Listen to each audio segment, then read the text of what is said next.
जय माँ संतोषी, जय सर्वे सर्वा। दोस्तों, माना जाता है कि जितना श्रद्धा और भक्ति भाव से व्यक्ति व्रत को धारण करते हैं, उतना ही श्रद्धा और भक्ति भाव से व्रत कथा सुनना चाहिए और बिना व्रत कथा सुने व्रत अधूरा माना जाता है। तो दोस्तों, आज हम माँ संतोषी की कथा सुनेंगे, यानी कि शुक्रवार व्रत कथा। दोस्तों, एक समय की बात है कि एक नगर में एक बुढ़िया रहती थी, जिसके 7 बेटे थे और 6 बेटे कमाने वाले थे और एक बेटा निकम्मा था।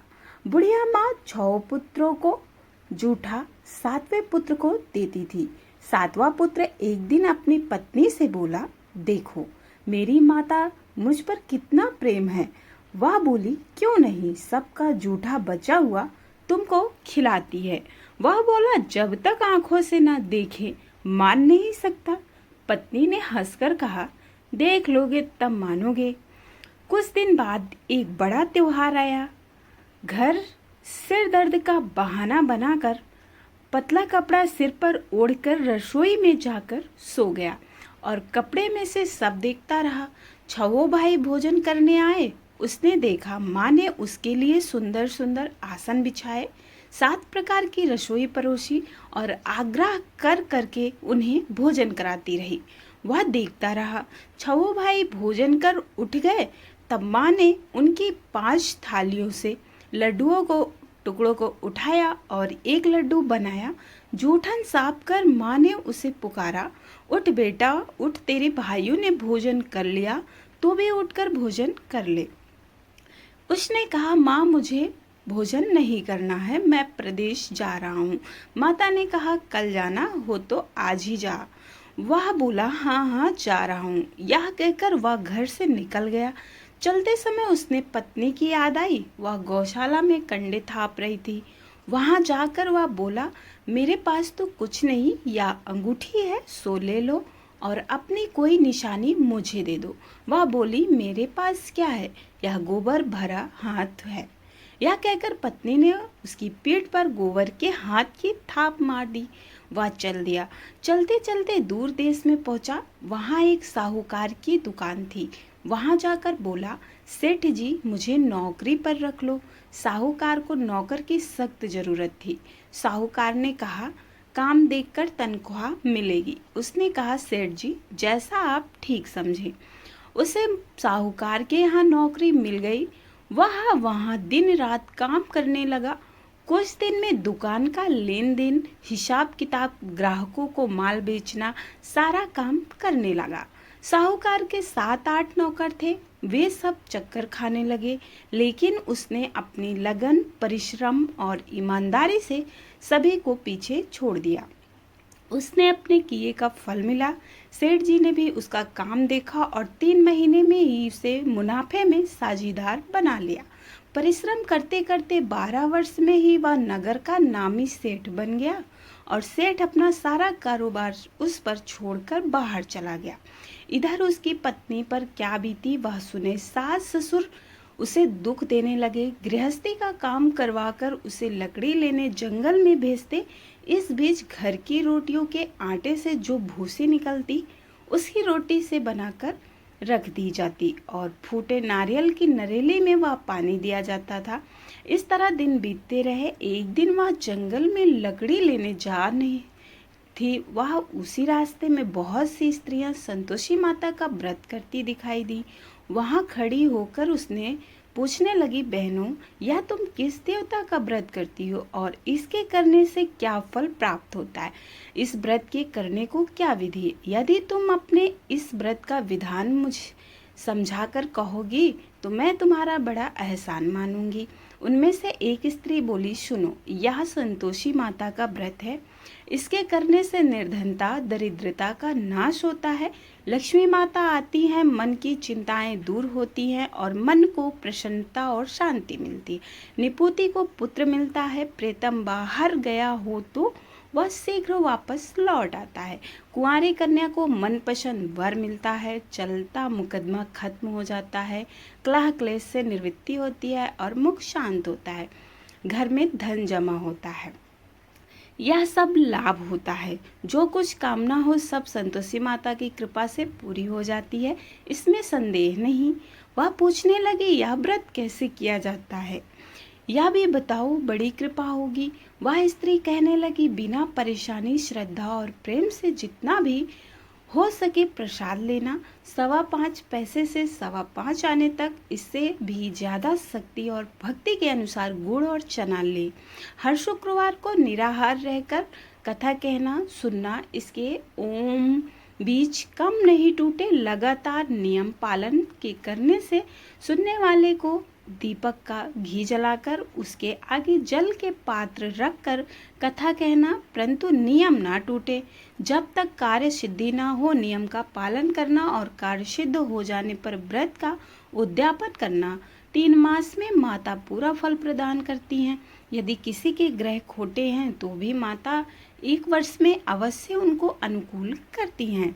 कार्य सिद्ध होने लगते हैं, उद्यापन करना चाहिए, बीच में नहीं। उद्यापन 2.5 दिन सेर आटे का, इसी अनुसार खीरा तथा चने का साग बनाना, 8 बच्चों को भोजन कराना, जहाँ तक मिले देवर जेठ भाई बंधु कुटुंब लेना देना मिले रिश्तेदारों और पड़ोसियों के लड़कों को बुलाना, उन्हें भोजन कराना, यथाशक्ति दक्षिणा दें। माता के नियम पूरा करना, ध्यान रखना।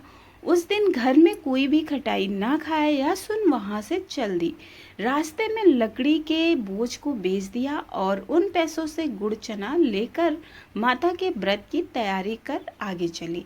रास्ते में संतोषी माता के मंदिर में जा माता के चरणों में लौटने लगी, विनती करने लगी, माँ मैं दीन हूँ, निपट मूर्ख हूँ, व्रत के नियम कुछ नहीं जानती, मैं दुखी हूँ, हे माता मेरे दुख दूर कर, मैं आपकी शरण में हूँ। माता को दया आई। एक शुक्रवार बीता कि दूसरे शुक्रवार को ही उसके पति का पत्र आया और तीसरे शुक्रवार को उसका भेजा हुआ पैसा आ पहुंचा। यह देखकर जेठानी मुंह सिकोड़ने लगी, इतने दिनों बाद इतना पैसा आया, इसमें क्या बढ़ाई है। लड़के ताने देने लगे। काकी के पास अब पात्र आने लगे, रुपया आने लगा। अब तो काकी की खातिर बढ़ेगी, अब तो काकी बुलाने से भी नहीं बोलेगी। बेचारी सरलता से कहती, भैया पत्र आए, रुपया आए तो हम सबके लिए अच्छा है। ऐसा कहकर आंखों में आंसू भरकर संतोषी माता के मंदिर में जाकर मातेश्वरी के चरणों में गिरकर रोने लगी। माँ मैंने तुमसे पैसा नहीं मांगा, मुझे पैसे का क्या काम, मुझे तो अपने सुहाग से काम है, मैं तो अपने स्वामी के दर्शन और सेवा मांगती हूँ। तब माता ने प्रसन्न होकर कहा, जा बेटी तेरा स्वामी जल्द ही आएगा। वह सुन खुशी हुई और बावली हो गई। वह घर आकर काम करने लगी। संतोषी माँ विचार करने लगी, इस भोली पुत्री से मैंने क्या कह तो दिया कि तेरा पति शीघ्र आएगा, पर आएगा कहाँ से, वह तो इस स्वप्न में भी याद नहीं करता। उसे इसकी याद दिलाने से मुझे ही जाना पड़ेगा।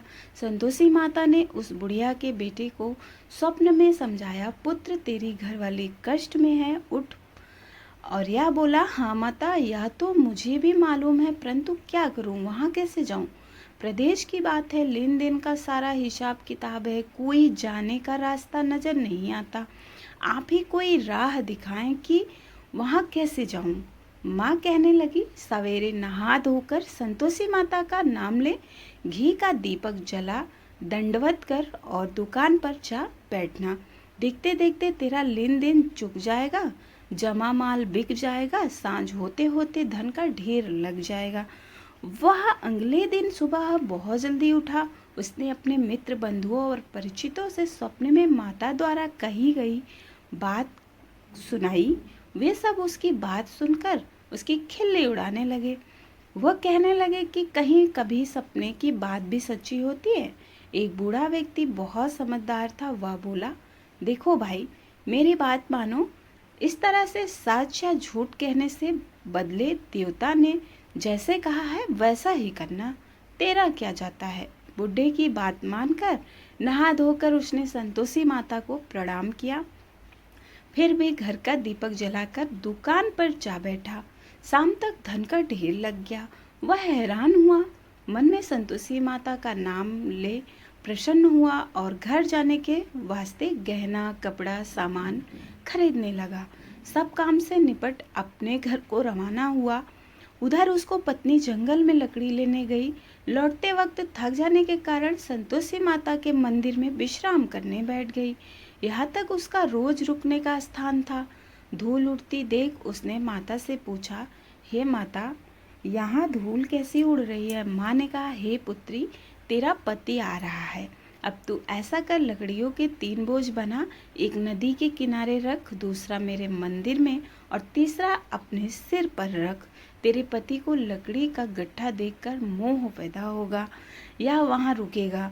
नाश्ता पानी बना खाकर मैं मिलने जाएगा। तू लकड़ी का बोझ उठाकर जाना और बीच चौक में गड्ढा डालकर 3 आवाजें जोर जोर से लगाना। लो सासू जी, लकड़ियों का गड्ढा लो, भूसी का रोटी दो, नारियल के खोपरे में पानी दो। आज कौन सा मेहमान आया है? संतोषी माँ की बात सुनकर वह बहुत अच्छा माँ कहकर प्रसन्न मन में लकड़ियों के 3 बोझ बना ली। एक नदी के तट पर और दूसरा माता के मंदिर पर रखा। इतने में ही मुसाफिर वहाँ आ पहुँचा। सूखी लकड़ी देख उसको इच्छा हुई कि अब यहीं विश्राम कर लें और भोजन बनाकर खा पी कर गाँव चलें। इस प्रकार भोजन कर विश्राम कर वह अपने गांव में आ गया। उसी समय बहू सिर पर लकड़ी का गट्ठा लिए आई। उसने गट्ठा को आंगन में डाल जोर से 3 आवाजें दी, लो सासू जी, लकड़ी का गट्ठा लो, भूसी की रोटी दो, नारियल के खोपर में पानी दो। आज कौन सा मेहमान आया है? यह सुनकर सास ने अपने दिए हुए कष्टों को भुलाने के लिए कहा, बहू तो ऐसा क्यों नहीं कहती कि तेरा मालिक ही तो आया है। बैठ, मीठा भात खाकर कपड़े गहने पहन। पत्नी की आवाज़ सुनकर उसका स्वामी बाहर आया और उसके हाथ में पहनी अंगूठी देख व्याकुल हो गया। उसने माँ से पूछा, माँ यह कौन है? माँ बोली, बेटा तेरी पत्नी है। आज 12 वर्ष हो गए हैं जब से तू गया है, तब से सारे गांव में जानवर की तरह भटकती फिरती है। कामकाज कुछ करती नहीं, 4 समय आकर खा जाती है। अब मुझे देखकर भूसी की रोटी और नारियल के खपरे में पानी मांगती है। वह बोला, माँ मैंने इसे भी देखा है और तुम्हें भी। मुझे दूसरे घर की चाबी दो, मैं उसमें रहूँगा। ठीक है बेटा, जैसी तेरी मर्जी, कहकर माँ ने चाबी का गुच्छा बेटे को सामने रख दिया। अब उसने दूसरे घर को खोलकर सारा सामान जमाया। एक ही दिन में वह राजा के महल जैसा ठाट बाट बन गया। अब क्या था, वह सुख भोगने लगी। अगला शुक्रवार उसने पति से कहा, मुझे संतोषी माता के उद्यापन करना है। पति बोला, बहुत अच्छा, खुशी से कर लो। वह उद्यापन की तैयारी करने लगी। सेठ जेठ के लड़कों को भोजन के लिए कहने गई तो उन्हें मंजूर किया, परंतु पीछे से जेठानी ने अपने बच्चे को सिखलाया, देखो रे, भोजन के समय सब लोग खटाई मांगना, जिससे उसका उद्यापन पूरा ना हो। लड़के भोजन करने आए, खीर पेट भरकर खाई, परंतु बात याद आते ही कहने लगे, हमें कुछ खटाई खाने को दो, खीर खाना हमें भात नहीं, देखकर अरुचि होती है। लड़के उठ खड़े हुए, बोले, पैसे लाओ। भोली बहू कुछ जानती ना थी, उसने उन्हें पैसे दे दिए। लड़कों ने बाजार जाकर उन पैसों की इमली खरीदी और खाई खटाई। यह देखकर बहू माता जी का कोप हो गया। राजा जी के दूत उसके पति को पकड़ कर ले गए। अब सब मालूम हो जाएगा जब जेल की रोटी खाएगा। बहू से यह वचन सहन न हुआ। वह संतोषी माता के मंदिर में गई और कहने लगी, माता तुमने यह क्या किया? हंसाकर क्यों रुलाने लगी? माता बोली, पुत्री तूने मेरा व्रत भंग किया है, इतनी जल्दी मैं बातें भुला दी। वहाँ बोली, माता भूली तो नहीं हूँ, न कुछ अपराध किया है, मुझे तो लड़कों ने भूल में डाल दिया, मुझे क्षमा करो माँ। माँ बोली, ऐसी भूल भी कहीं होती है? यह बोली, अब कोई भूल नहीं होगी। अब बताओ मेरे पति कैसे आएंगे? माँ बोली, पुत्री जा, तेरा पति तुझे रास्ते में ही आता मिलेगा। वह मंदिर से निकलकर बाहर आई तो रास्ते में उसे अपना पति आता हुआ मिला। उसने पूछा, कहाँ गए थे? वह बोला, इतना धन जो कमाया है उसका घर का राजा ने मांगा था, वह भरने गया था। वह प्रसन्न होकर बोली, भला हुआ, अब घर चलो।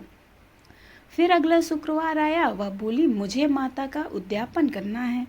पति ने कहा ठीक है करो। वह फिर जेठ के लड़कों से भोजन को कहने गई। जेठानी ने लड़कों को सिखा दिया कि तुम पहले ही खटाई मांगना।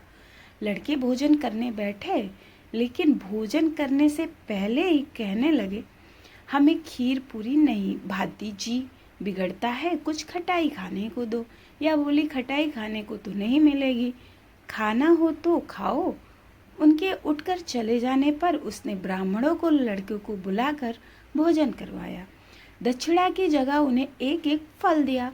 इससे संतोषी माता प्रसन्न हो गई। माता की कृपा से 9 माह के बाद उसको चंद्रमा के समान एक पुत्र प्राप्त हुआ।